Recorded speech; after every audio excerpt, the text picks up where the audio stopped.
People in back pain often get surprised that the times that they're in pain doesn't seem to flow logically. So I just wanted to talk to you quickly about when you're more likely to experience pain if you have an active problem in your back.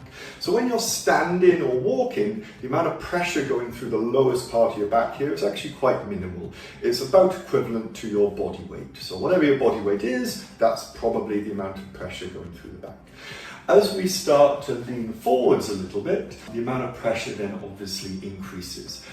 If we lean forwards by about 10 degrees, the amount of pressure increases quite a lot. Of course, if we're leaning over to pick up something from the floor, the amount of pressure in the low back actually becomes quite significant. But you might be surprised to learn that the amount of pressure going through the back when you're doing a floor bend isn't as much as when you're actually sitting down. The most pressure that you can actually put through your back is actually when you're sitting down and then you lean forwards again to actually tie your shoelaces or pick something up the floor. So most people, when they have a really acute back pain, the thing that's going to cause them most problems, and they often say to us in clinic, is trying to tie their shoelaces in a sitting position or indeed put it on their socks. And the reason for that is that that's where the most amount of pressure actually occurs. So those are the types of things to be avoided.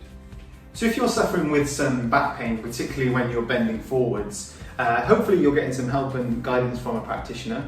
But to try and get you through this painful period, we need to just manage the way in which you're bending forwards. Because many people will be bending forwards and flexing the spine, which will put a little bit more pressure on the lower back and is going to cause more pain. This is your kind of typical bending forwards, rolling down and picking things up in this manner. So what we want you to really think about is something called a hip hinge, which is simply that when you bend forwards, we're going to keep the spine in a neutral position so that we're not just adding more pressure to your spine just within this painful period. So that means that when you go to bend forwards, we're always thinking about pushing the hips back.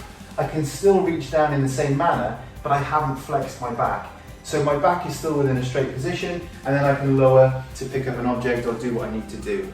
This really simple change will literally get you managing your pain a lot better. But if you're still struggling, then do let us know, because I'm sure there's lots of things that we can do to help.